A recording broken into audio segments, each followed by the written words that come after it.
Hi, Shannon Waller here, and welcome to Inside Strategic Coach with Dan Sullivan. Dan, as part of the subject of our latest book that we're working on, you have talked about something that I find totally interesting and fascinating, and that is guesses and bets. And you made a reference to it in our company meeting recently. One of the bets that you'd made and guesses that you'd made was about unique ability and how that impacted our company. So we'll pull that apart a little bit. But could you please talk about guesses and bets? Because it is such a cool, I'm going to say, for me, healthy way to look at the future. And it takes some of the angst out of things. So let's talk about guesses and bets. Yeah, well, this is a topic that is very front and center these days because of a belief in certain circles that the capabilities of technology are such that you can now start predicting the future with technology. In other words, it can make with great certainty that things are going to happen this way. Okay. And I think it's silly. I think it's very, very silly because the creators of the technology are guessing on something. They're guessing that this particular technology, their particular approach to technology is better than any other technology, and that somehow technology has an intelligence that can predict the future. Okay. And my sense is that the technology will not be able to predict the future in anything that's different from the thermostat in your house, noticing that it's dropped below a certain temperature and it's time to adjust the heat. So I don't think we ever get beyond the fact where technology is just reactive. And the reason is that the programming of technology all comes from human beings who are making guesses and bets on the technology. So the technology cannot be superior to the human thinking that goes into it. So I don't want to get into a long discussion about the technology. I just think it's a very silly idea. And there's been other predictions about other factors related to religion, related to politics, related to economics, where things say it's a sure bet. And that's a sure prediction. It's not even a bet that things are going to happen this way, and then it doesn't happen. And part of the reason is that the future is always created by every human being on the planet every day making guesses and bets about their individual future. That alone should discourage you from making claims about technology, because there's no way of understanding or even detecting what kind of guesses and bets 8 billion people are making. They didn't even think about it yesterday, but this morning they got up and they said, I think I'll do this with my day. Okay, well, that got created in the moment. That's a guess, because they got to fill up their time between getting up and going to bed again at night. And they say, well, we could do this, we could do this, we could do this. And then they bet on certain things, which means they commit their time, they commit their activity. And in some cases, they commit their money to doing this particular activity. And that gets made up every single day by every single human being on the planet. So the future is not predictable at all. There are trends which, unless reversed, can end up at a particular this place in the future as opposed to this future. But those are simply trends based on what's happened up until now. And even when you predict that a trend is going forward, you're still guessing and betting, because nothing happens in a straight line. Things can go to the right, they can go to the left, they can go up, they can go down. So my feeling, this whole question about prediction, and there's always this desire that we be able to predict the future. Somebody played a game once at a party and they said, if you could have one power, a superpower, that would just make you superior in relationship to everybody else. And I said, yeah, tomorrow's Wall Street Journal today. Yes, please. Especially the stock prices. Yes, exactly. I would like to know tomorrow's stock prices right now before closing hours, but that's not possible. And it's not going to be possible when technology is advanced 100 years into the future, 1,000 years into the future. There's just no possibility because the future is made up by human beings, and each of them does something different every day that's not predictable. They make a guess and a bet. And I think that's really key, Dan, because unless people actually understand technology, how it comes to be, artificial intelligence, which we've all been talking a fair bit about, artificial intelligence, especially the new ChatGPT and new capabilities coming out, it's based on pattern recognition, which is the past. And probability. But it's not the future. No. And an unpredictable human can disrupt that immediately, which is why you can't count on it for creativity. You can't count on it to do unpredictable things. That's literally not built into it. And so once you actually drill down into how the technology is created, you know what to expect from it. You also know what not to expect. And I think that's a very critical distinction for people to have as we move into our own self-created future. Yeah. Cool. So what I'm saying is that this desire to predict the future has been around forever. It plays a role in the development of mysticism, in religion, the way that power is handed down from one generation to another generation. But it's still the wild card factor is just each individual just thinking of something new today. They're making a guess that this would be a good way to spend my time today. And I'm betting on this. And it's gotten more unpredictable over the future because we have way more freedom on an individual basis than we had a century ago. And there's many more human beings now. So the chances of surprising things happening just triggered by individual behavior have grown greatly, Oh, exponentially. I was born in 1944. The population of the planet is 3.5 times now than it was when I was born in 1944. I think it was 2.2 billion. Now it's 8 billion. So it's more than 3.5 times. Yeah, it's grown a lot in my lifetime. Another factor is that half of them are connected to each other with cell phones and with the internet. So just the sheer number of unpredictable things that can happen. So that's my basic thesis about this, but I just happened to mention we were having a team meeting this morning, and I was just marveling at the teamwork and the excitement because we had each of the teams, we have a dozen or so teams in the company, and each of them was giving a report on new things that they're doing, things that they've achieved. And I was just sitting there marveling because before the report, I knew about 5% of the things that were talked about. And I was just sitting there and enjoying it. Yeah. And I just happened to mention in my part of the sum up, after the meeting, we had a little summing up for the organizers of the meeting and the team leaders.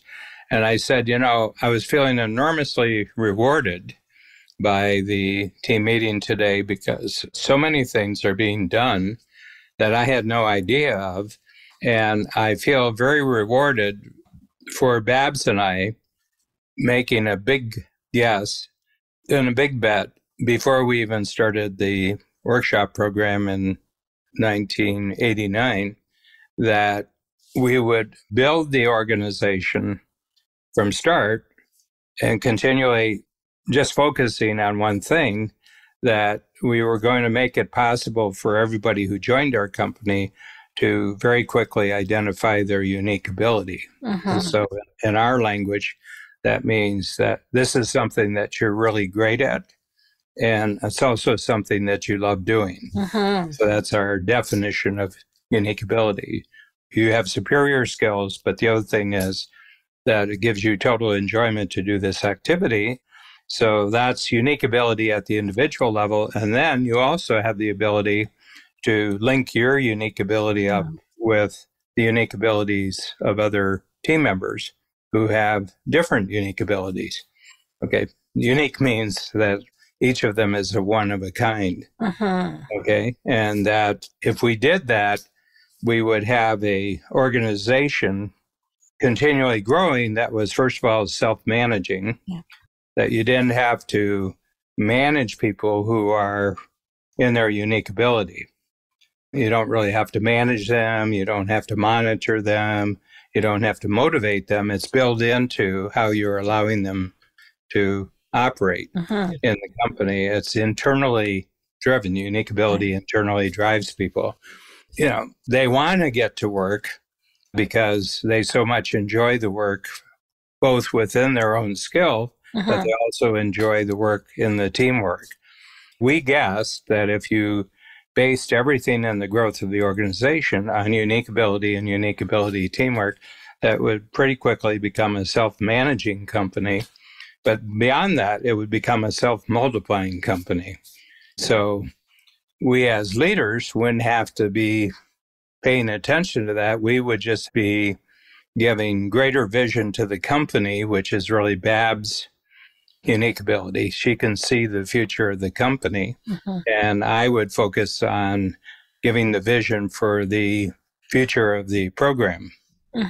Okay, so we have two visionaries in the company. One's the organizational visionary, and I'm the program visionary. And I was just feeling very rewarded from the meeting because we saw evidence that it was a self-managing company based on unique ability teamwork, and it was now becoming a self-multiplying company based on unique ability teamwork. So it was a good guess and a good bet. Well, there's a couple things that strike me as you were saying that. One is that you don't need to manage, monitor, or motivate, which I think is that takes so much time in most people's companies. Like, are people doing what they're supposed to be doing? And there's this lack of trust because you're not lining things up with people's individual unique ability, which means they need to pay attention to it and take it seriously. You need to do the same thing. We use lots of profiles to help get at the heart of it. We have unique ability processes. We've got our unique ability book, Discovery 2.0, and we have book clubs around it. We have like all the things, and everyone's really encouraged to really focus on that. And then, of course, leadership also needs to reinforce it.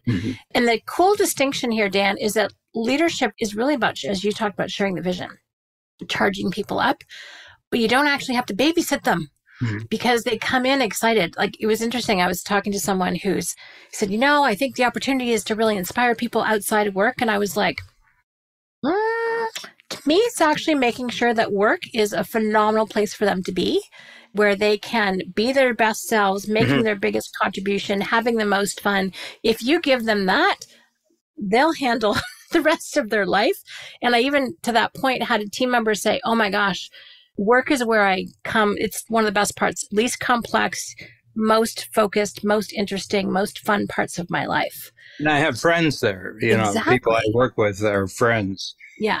I think it would be the rare member of Coach who didn't have a close friend who worked in the company. Very true, which happens to be one of the Gallup 12 questions. Do you have a close friend at work? And Christy, who was the MC of our meeting today, she asked a really interesting question. She just gave us a few seconds, then we posted in the chat, which is, what do you most enjoy about being a coach? And what people wrote in the chat was so exciting, affirming, get to do my unique ability, the difference we make for our clients, get to be ourselves. Like, it was just so validated exactly the guess and the bet that both you and Babs made, which was really gratifying. Yeah. And the thing is that it's not for everyone. So over the years, I think for every person we've had 3 who came and left. We're at about 130 worldwide. And I think that we've had easily 3 times that, maybe 400 individuals who are there. Sometimes it was just making a bad guess and a bet on hiring someone when you weren't really true to your principles. You weren't there. But a lot of times they had the unique ability. I mean, potentially they had a unique ability. They hadn't really developed it yet. And then you don't know whether they're going to be any good at teamwork, because it's not just that you have a great individual, but they don't play well with others. It's got to be both. They got to be great at what they do, but they have to be great in playing with others, and working with others. Yep, that is such a key point. It's funny, is like I'm all about teamwork and I'm like, yes. I mean, I tend to focus a little bit on individuals, but unless they can make those connections and play well in the darn sandbox, it doesn't play out. It doesn't work. Our teams went around and did their positive focus this morning, which was so fun, as you were talking about. And I calculated based on the numbers that were given, the number of people we hired versus the number of resumes we had gone through. Yeah. It was Yeah, it was 0.1%. Not 1%, 0.1% is how many we hired. Yeah. I think it was 4,500 resumes we received, and we hired 5. We hired 5, yeah. Yep. And that's in the UK, that's in Canada, and that's in the US. Yeah. So we had 4,500 resumes and only 5 people. Yeah, and we have a lot of sensors about this. I think there's about 5 stages that you go through if you want to work at Coach. We have such a unique ability culture that I think our screeners, the people who are bringing people in, they can just tell right off the bat, I don't think this is going to be a fit. Right. You can just tell how they respond. And one of the observations I had, that if they were in their unique ability, they would be a good team member, but they don't take their unique ability seriously. They don't take seriously the notion that they have a unique ability. Yeah. We take their unique ability more seriously than they do. And that's not good. That's not good. No. We want them to be surprising us with their unique ability as they develop their unique ability. We don't want to be the person who keeps pointing things out to them. Right. I love what Andrew said this morning, one of our membership advisors in Chicago. He goes, yeah, and if someone does slip through, they don't stick around very long. we course correct really quickly. It's interesting, Dan, what you say about people. They need to take themselves seriously, at least as seriously as we do. And the people who don't, and I've seen this in other organizations, occasionally in ours too, is where someone overrides their unique ability because of intellect, because of their cognitive training and the weight that they give to that, or they're so status oriented, right? They want to climb the ladder, and we don't really have much of a ladder here at Coach. So it really is, your expansion of value creation is based on your expanded contribution of your unique ability. And status is a byproduct of contribution, not the other way around, which I find really interesting. So for me, it's always just interesting human behavior when you see people override that. And you mean that by the fact that they don't want the job that they end up with by following their unique ability because it doesn't match their goal for status in the organization. Exactly. They'll strive for something that they're not uniquely good at because in their mind it has higher status. Exactly. And there's nothing that kiboshes I the whole thing. can think of cases. I think everybody can. It's actually why I wrote Multiplication by Subtraction. It was a client's company. I was like, it's just so hard to watch. So Dan, I really appreciate you sharing the fact that, guesses and bets are what the future is about. And this is an early one that you and Babs made, partly so that you could also stay in your unique ability. Very astute of you. And I think it's an interesting exercise, which we've actually done in one of the connection calls or workshops. I can't remember. It was a workshop, which is, what are some of the best guesses and bets you've made in the past? And then what are you excited about? I'll be doing it next Tuesday with the big free zone. Fantastic. Oh, that'll be so great. So would that be an interesting thing to take out of this conversation? I mean, I think you could take guesses and bets as a practical application of today's conversation, or the bet on unique ability. Because if people are at all frustrated with their team, their teamwork, it might be a very worthwhile bet to move things more towards the unique ability end of the dial. Yeah. What would you recommend for people taking? Well, I think it'd be true since our audience are entrepreneurs, but you can't spot unique ability in other people unless you, first of all, take ownership of unique ability in yourself. So it's the entrepreneur who's guessed and bet on their own unique ability, now wanting to expand the power of that in the team that they create, So my sense is that somebody who hasn't done it for themselves would be no good at creating an organization that consists of unique ability teamwork because you're tone deaf. Yep. I think that's really true. That's a really great point.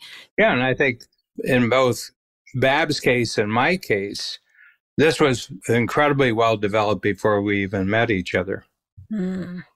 So you guys are really self-aware about where you had energy and attention and creativity and where you didn't. Yeah. Yeah. Mm-hmm.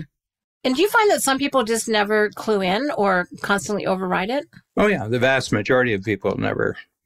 I think the environment of a coach workshop, especially if it has the entrepreneurs have some years in the program, is just automatically energetic and powerful because everybody's there participating with their unique ability. Right. Okay. And I think it's rare in the world that you ever have the situation that we have in one of our 500 workshop days a year, where just everybody in the room is there on the power of their own unique ability. And what they're learning is how to maximize that. I mean, they come to the program, how to maximize my own unique ability, how to surround myself with team members who operate according to unique ability. And I would say the longer that they're in the program, the better they get at guessing and betting.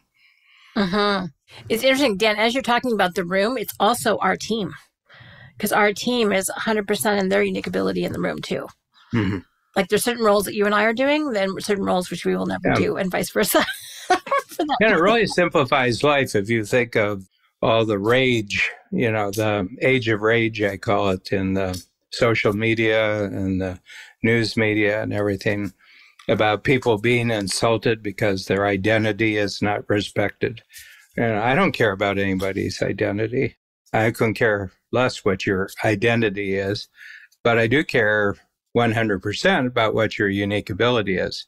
And I don't care skin color. I don't care where you come from. I don't care what you're attracted to or not attracted to. None of that really matters. It's just, what are you good at, that you have superior skills and you love doing it. And if we can fashion a role for you inside of our company, that you'll stay with it forever and get better and get better. And make a great contribution with teamwork, and everything like that. It solves a lot of problems. Unique ability teamwork just solves a lot of problems, and people feeling disrespected, people feeling insulted and everything because you don't recognize their identity. It's made up. It's like a fashion they bought at the store and they're wearing the fashion for this quarter. And unique ability is so core to who someone is. Well, it's unique. It's unique. And there's none like you. No. It might start off small, but if you grow it and expand it and put time and attention and intellect and problem solving and experience behind it, it grows and expands, and it doesn't change. It's timeless. It might get deeper. It might get richer. You might get more refined about your audience, but it's going to go wherever you go. And it's not changing based on the season, which is, to go back to your fashion analogy. Yep, I agree. Dan, thank you. I love talking about guesses and bets. It's such a, as I said at the beginning, a freeing way to look at things. And the fact that you brought that into coach and unique ability, for me, you've been able to explain why unique ability is so powerful and the type of environment that it creates, unique ability teamwork, and explains so much of the success of coach and the future of coach, because that's what we're going to keep betting on, which I find really exciting. So thank you. Thank you, Shannon.